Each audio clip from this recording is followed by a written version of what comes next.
I wanted to start really by saying a little bit about the reason why you're here. And that comes from really two initiatives, two separate things going on in the UK. I suspect that in the breaks, all of you from overseas are going to be grilling us about Brexit, but there is more than Brexit going on. So the first of these two initiatives that led to this meeting came from the Development Studies Association, and the wish of the Development Studies Association to reach out beyond development studies. So the Development Studies Association is a grouping of UK academics working in broadly the field of development studies. About 5 years ago now, the government shifted a large amount of money, 1.5 billion, from broadly DFID into support for research, the Global Challenges Research Fund. The motivation for this was, I think, in part a desire to support research. It was also a feeling that in order for the 0.7% aid commitment to last, there needed to be a stronger lobby beyond DFID. And that's my sense about it. It has been somewhat controversial, not so much the GCRF, but the disbursement of the UK commitment to development aid beyond DFID. The Independent Commission on Aid has written quite a critical report about the way in which some of that money went out. But we broadly work in the UK in a context in which there is increased support for research broadly related to development, and certainly from the perspective of the Development Studies Association, as more academics respond to those opportunities, there is a need to embed an understanding of social science, an understanding of the ways in which, for example, relations impact on outcomes, an understanding of the way in which differential power and positions within highly stratified power relations affect who gains, who loses, and what is progressed. So there's a real commitment at the Development Studies Association to encourage broadly social scientists in the field of development studies to reach out beyond those boundaries. Sarah, maybe anyway, let me say a little bit, and then if I've left anything out, Sarah, you should definitely say something. So when the Development Studies Associations began to talk about doing a series of meetings, the Economic and Social Research Council got excited about that opportunity and wanted to add to the DSA's efforts financially in order to encourage them to do more. Should I say anything more? Have I captured it? Okay, thank you. Sarah was involved a lot more than this. So if any of you are interested in that aspect, please ask her as president of the DSA. At the same time, there was another strand of resourcing going on. So Research England, which is a body that gets government funding for higher education, was passing money to universities to encourage them to build up their capabilities to respond to Global Challenges Research Fund finance. Again, this involves, in some sense, public accountability and public rigor.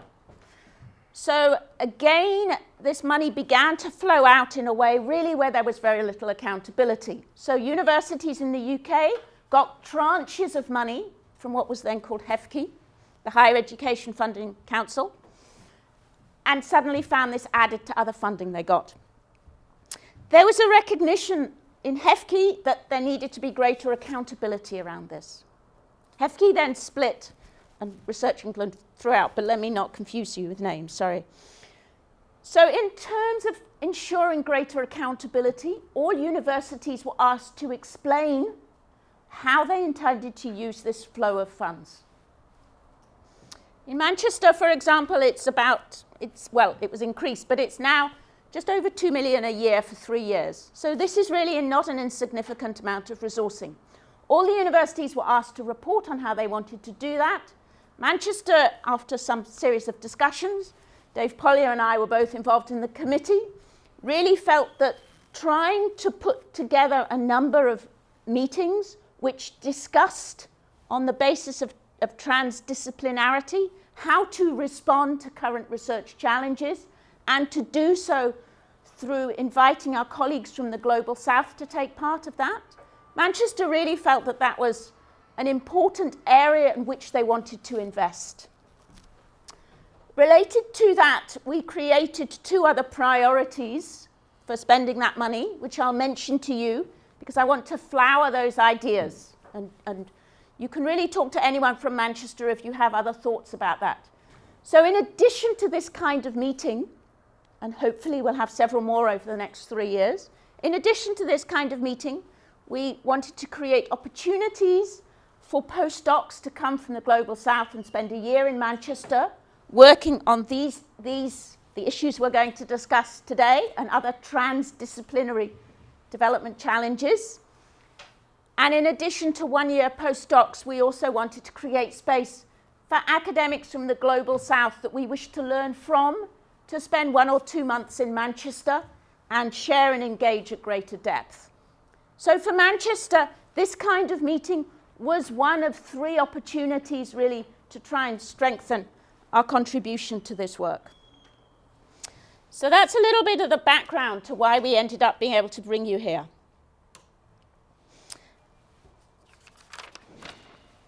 The idea, let me just say a little word about this because I think it's important. The idea is not to think about what could be research projects in a narrow or focused way.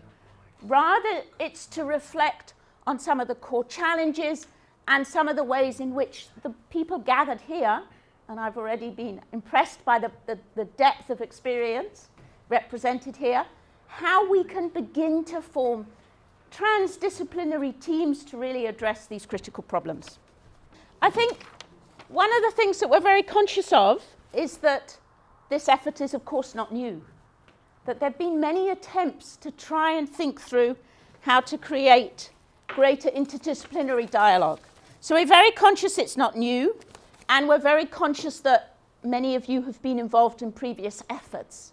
We don't want the discussions to focus overly on what has gone wrong before, but of course, where it's pertinent, we ask you to contribute those thoughts. And I think both Seth and I thought it would be important when we both shared with you what we were planning to share with you, to have a little bit of an opening in this introductory session around that. This picture is, to me sums up, I guess, the transdisciplinary challenge, particularly around these 3 areas that we're going to look at: water, energy, and transport. So this is not an informal settlement. This is a low-income settlement on the edge of Harare in Zimbabwe. This is a settlement that a group of community members negotiated from the city of Harare. A group I work with very closely belongs to a transnational network called Slum or Shack Dwellers International. This picture is about 7 years old now. This community really has gone through many efforts to provide themselves with services in a context in which the city had some top-up funding from the Bill and Melinda Gates Foundation to provide them with formal infrastructure. So we see replicated there, firstly, a failed piped network around both water and sanitation. The community has to substitute for that with a borehole that they invested in themselves, and eco-sand sanitation, which they put in at some cost. Both of those have now been replicated by bulk infrastructure, conventional bulk infrastructure. Harare has something of a water crisis, so that last time I was there, which actually was only 2 months ago, they were still using the borehole. Sanitation, they've switched to sewered sanitation in most cases.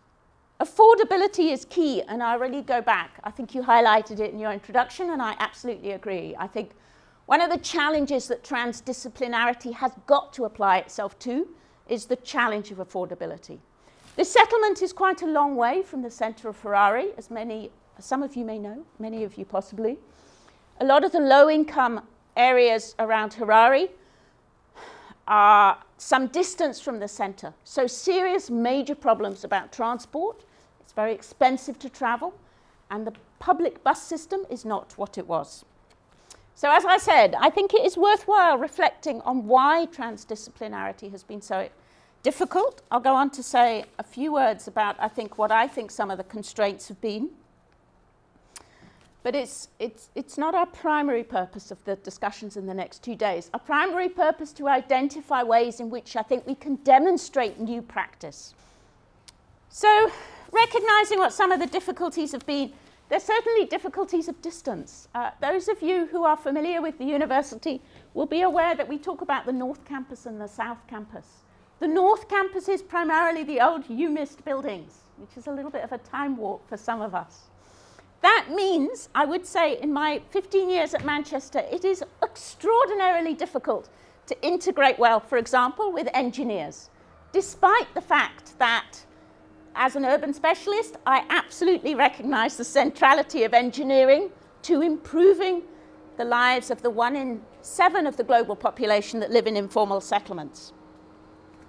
There are also, for the UK colleagues, big problems around discipline and structural incentives. So again, perhaps just to elaborate a little bit on the context for those of you who are not based in the UK, we're currently building up to respond to the research evaluation framework, the REF. The REF dominates academic thinking, I would say, around research to a really quite extraordinary extent. We're worrying about research papers, we're worrying about environment statements. All of those research papers and environment statements are done by disciplines to REF panels and sub-panels. So academics succeed in the UK, particularly at this point in the REF cycle, by being discipline experts. There is a recognition in the REF panels that interdisciplinarity is important, but the orientation is absolutely vertical. And that creates real challenges for people who want to genuinely work in transdisciplinary ways. It's testing. So we, for example, sit around and discuss whether colleagues have written too much in non-development studies journals to fit easily within our return. Those are real serious discussions that academics get involved in the UK. And of course, that pushes against innovative transdisciplinary work, which we all recognize is going to be slow at the beginning. So certainly in the UK, we face very, very serious structural constraints that pull academics away from this. So I just wanted to say a little bit about the broader UK context, because I think it's very relevant. It potentially is positive around transdisciplinarity. So there's been an integration of the different research councils into a body called UKRI. There is much more centralized management across the different research councils. So there is some recognition, in theory, that the medical council, the engineering council, natural sciences, social sciences, arts and humanities, all these disciplines should be working more carefully together. They are more integrated funding streams that are being designed and developed. So at one level, there's a recognition in the UK research environment going beyond universities that transdisciplinarity is really critical. There is a real concern on the basis of social scientists that social science priorities will be seen as less important in that context. That is kind of actually, you could say, in balance, being tested out at the moment. There is, I would say, among certain members of those advisory committees, senior staff, a recognition of the centrality of social science in addressing problems, a recognition that there has been, for example, too many water pumps put in that don't work for the populations that want to use them. But for some of the other senior managers and board members, that argument still has to be made. So the UK broader research environment, outside of this emphasis on university staff being judged on their disciplinary expertise, is a recognition that we need to move to transdisciplinarity, and that academics, at least in part, should be focused on addressing problems that are broadly acknowledged to be a major shortcoming in terms of ways of addressing development needs, the well-being of populations in the global south and the global north, and addressing issues of poverty and inequality. So as is broadly the case in most contexts, they're mixed opportunities and constraints. Seth and I were both a little bit hesitant about sharing with you what we saw as some of the priorities around urban infrastructure. I think we were hesitant because we're aware of the expertise in the room, but we wanted to flag a few things. So I'm going to flag 3 things, and then I'm going to pass to Seth, who's going to flag his perspectives on urban infrastructure and where it's at. and then go in to talk a little bit more about the way we've organised these 2 days. So this is a picture from a settlement in Blantyre. And I'm using it to illustrate a big concern of mine, which is although the rhetoric has shifted from the MDGs to the SDGs, the practice has not shifted. This is perhaps a little bit unfair on this toilet, because I took this picture a few years ago, but it's a good illustration of what I think is a serious problem. So the MDGs were all about helping half, and the SDGs are all about helping everyone. This was a toilet which was the only toilet in a settlement of 3,000 households. And as you see, everyone was very anxious to get their logo on this toilet. In fact, this toilet is bearing a heavy logo burden. But it is symptomatic of a real difficulty, I think, which for me has to be a priority for all research, transdisciplinary research included, that we have to think about strategies that at least offer toilets, well, to a larger number of toilets than you see here. So we have to think about how to, not how everyone can be a part of the failure, but at least how we can think about scale. Because if we don't think about scale, we are going to be pretty irrelevant. But that is a really hard ask. And I just don't see it. I don't see it in research, and I don't see it in government. That there is an understanding that we have got to move from thinking about addressing at the micro level to the meso and macro level. Okay, next. So this is a slide that is all too familiar for those of you from Nairobi. This was a fascinating visit I had when I was there, I think in August, when I got taken around the tenement blocks by someone who was a manager for the tenement block owners. And I was taken around, and this tenement block manager was very proud about the way in which these processes were organised and the finances behind the pattern of tenement development.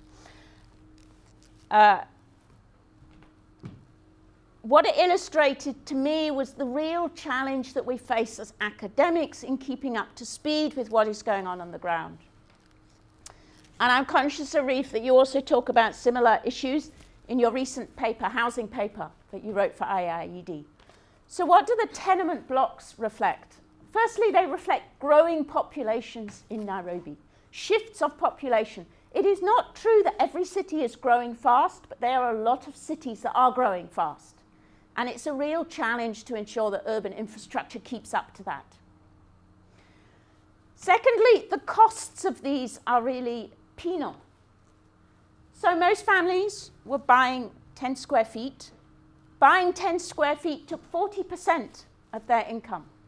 Most households worked in the nearby industrial area. When we were talking about the problems of affordability, the manager of the tenement blocks talked about how terrible it was that wages were so low. That's an understandable perspective, because of course his responsibility was not to try and bring rents down. So 40% of not much money goes on buying 10 square feet. Many of those people had their children back with their parents in the rural or small town areas because they felt it was too impractical to keep children there. The way that tenement blocks are organised is shared water and sanitation, with then in most cases, about 9 or 10 rooms on each floor. So how can we keep up to speed with the way in which patterns of urban settlement are taking place and ensure that as we think about urban infrastructure, we are relevant to the ways in which human need and markets are responding. These tenement blocks are not formal, but they are formally allowed. I think that's probably a reasonable summary of the situation. So they don't conform to regulations. The person was very proud to say they put in most of the infrastructure themselves. They build the police station, which the police then come and occupy. So some kind of integration. But clearly a priority to keep up to speed with those changing dynamics. Okay, the last slide. Okay, so as some of you probably know, affordability really has been something I've been both passionate and concerned about. I'm hugely concerned that most of the development options that we are somehow responsible for are simply unaffordable to very large numbers of the population that are struggling to get on top of them. The best illustration of this for me is always sanitation, but I think it plays out really in many other services. Certainly plays out in bus rapid transit, often plays out in water. So this is an example from an informal settlement in Kampala. Continuing with the football theme, but really it wasn't planned. This is what football games that one offer, probably on SuperSport, that you could come and watch as you went through the week. People who wanted to watch the games were being charged 20 cents, which sounds very small, and possibly is, if you are a man who controls your own income. But if you looked at the same charges for communal sanitation blocks, you can really see the affordability problem. So it was costing 5 cents to use the toilet. So if someone manages to only go 4 times a day, which itself is pretty tricky if you've tried to do it, you're talking about 20 cents for that person. A whole family, you're talking about $1. If you go, that's repeated 30 days, $30. Incomes are always very hard to assess in this context, but broadly the average, reasonably accurate average income, $48, maybe $50. No one can afford sanitation. But that simple calculation very rarely lies behind the kind of solutions that are developed for infrastructure. What are average incomes? What are the incomes of the bottom 40%? What can they afford? What is the cost of the solutions that we are delivering? So for me, a major priority of any transdisciplinary research has got to be to really think about how we can address the needs of the most vulnerable and disadvantaged, the lowest income, perhaps not the bottom 5 or 10%, but certainly the lowest 40%. So, as I said, Seth and I thought about what we wanted to say, and those were really, for me, the 3 challenges that I wanted to present you with.